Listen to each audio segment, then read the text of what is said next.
I honestly feel bad for Dustin Poirier. I really do.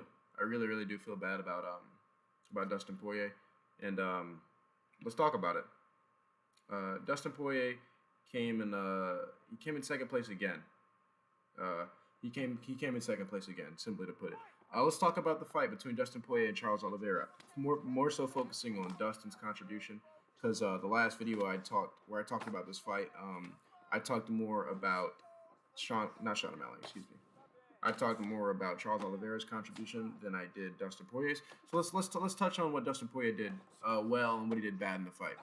So in the fight between Dustin and Charles Oliveira, Dustin get a good job of tagging Charles Oliveira. Did a very good job of tagging him. Did a good job of just landing his shots in the first round, getting the drop on Charles Oliveira. Now, what I would not have done is rush to the ground. He did end up going to the ground with the ground and pound and things like that. I would have let him up over and over, if that makes sense. I would have just kept letting him get back up because even entertaining the grappling would have, wasn't very good.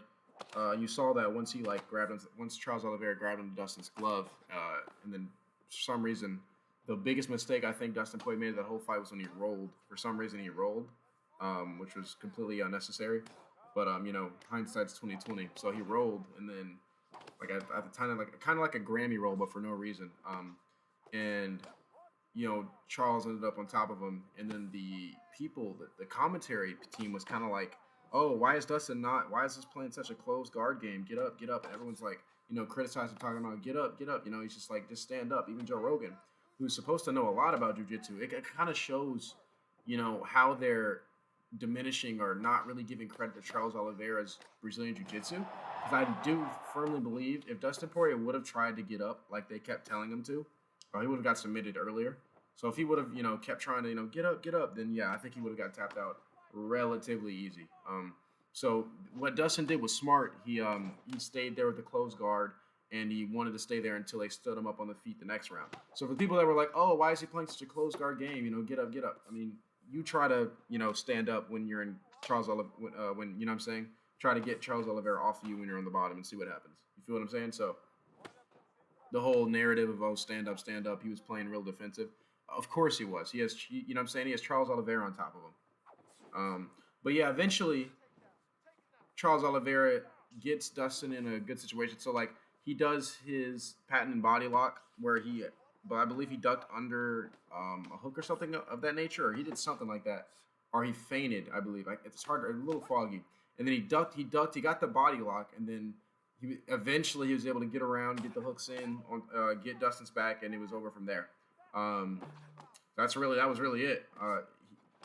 Credit to Dustin, coming close, landing some shots, arguably close to finishing the fight. But more credit to Charles Oliveira for his toughness and getting back in there, you know. And just on the tail end of that, it's just like he came in second place again. And it may not sound terrible. Like, what's wrong with second place? Second place isn't the worst thing.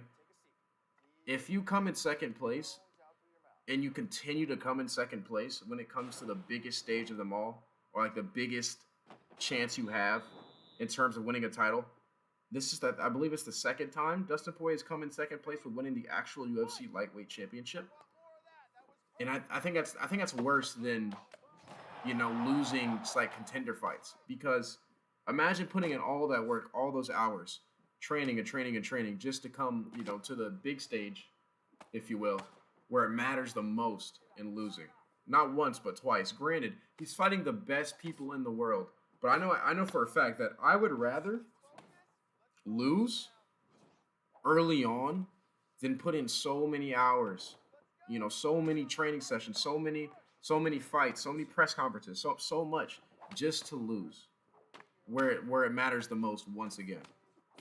So I really do feel for Dustin Poirier in that aspect. But that's part of the game, man. And it's just it sucks. It really sucks. But that's what's wrong with second place in terms of UFC or Dustin Poirier's situation specifically, because in any other person's situation, coming in second in a championship fight isn't the worst thing in the world, you know, especially if it's your first time. But for Dustin Poirier, he's battled, he's scratched and clawed to get those two opportunities, and he lost both times, and it just sucks. It just really sucks. And now, getting off of that, I would like to talk about. Let's just address the giving up criticism that people are talking about Dustin Poirier. They're comparing Dustin Poirier giving up to Amanda Nunes giving up. So now, where I do see the Amanda Nunes giving up, yes, Amanda Nunes did give up, and I think that was pretty blatant to see.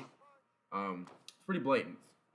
Juliana didn't really have the hooks in. She didn't have great position, and the choke wasn't even on the throat. It was on the chin. So yeah, Amanda Nunes definitely gave up on herself there. Dustin Poirier didn't give up. People are kind of entangling tapping out and giving up. Yes, when you tap out, you submit, right?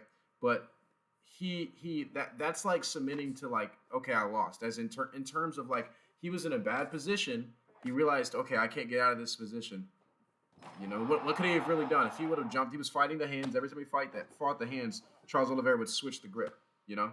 Every time he did that, Charles Oliveira would switch the grip, and then it would get deeper. It was on the chin, and eventually got it to the throat, and that's what really, you know, he got behind the neck, or on the neck, and that's really where it got bad. And Dustin realized, okay, you know, as he's in and out of losing consciousness, because he was losing consciousness, he realized, okay, this isn't exactly ideal. I'm not going to get out of this position. Instead of me getting choked out, and then there being countless memes of me being made like on the floor unconscious, while Charles Oliveira is walking away with his hands up, you know, rather than that happening and that being the narrative that, oh, you got choked unconscious, he'd rather have tapped and, you know, still kept, I'd say, some dignity in that sense, because he has people like Chandler, Conor McGregor, Nate Diaz, all these people talking about him.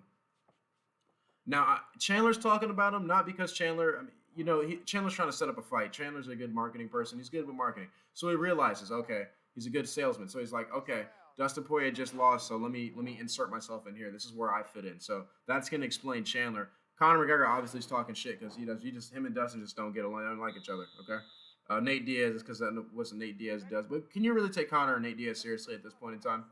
So I mean, I think that I just did a good job of addressing that whole giving up thing, because I think that was just BS. Yes, Amanda Nunes did give up, but Amanda Nunes and Dustin Poirier's their situations were pretty different. But going off of that, what I said, Chandler, yes, Chandler is definitely going to end up fighting Dustin Poirier next. And yeah, it's just, do I see Dustin Poirier winning that? I do. I do think Dustin Poirier can beat Michael Chandler, but I also think Michael Chandler could definitely beat Dustin Poirier if he lands the right type of shot. But in terms of stamina and just a barrage, yeah, I definitely see my man Dustin Poirier beating Michael Chandler. And the last one, Conor fight, the last two, the Conor McGregor fight, I don't think that's necessary. I don't want to see that again, to be honest. And Dustin has nothing to gain from that except for maybe some more fans or whatever. And maybe it's a payday. But at the same time, in terms of legacy, you're not gaining anything from that. And will he ever win a title? I hate to say this, but with the way the lightweight division is now, I don't see Dustin Poirier being able to win a title. All the wear and tear, all the damage he's taken up to this point to get where he is now and to lose again, he's probably going to get one more shot at it. And if he doesn't win that time, it's not looking good for Dustin Poirier. Hopefully I'm wrong. Hopefully he does win a title. But yeah, so that's what's next for Dustin Poirier. You guys let me know what you guys think about this in the comments below. Don't forget to like, comment, share, subscribe, all that good stuff. It's your boy T-Dog, and I'm out.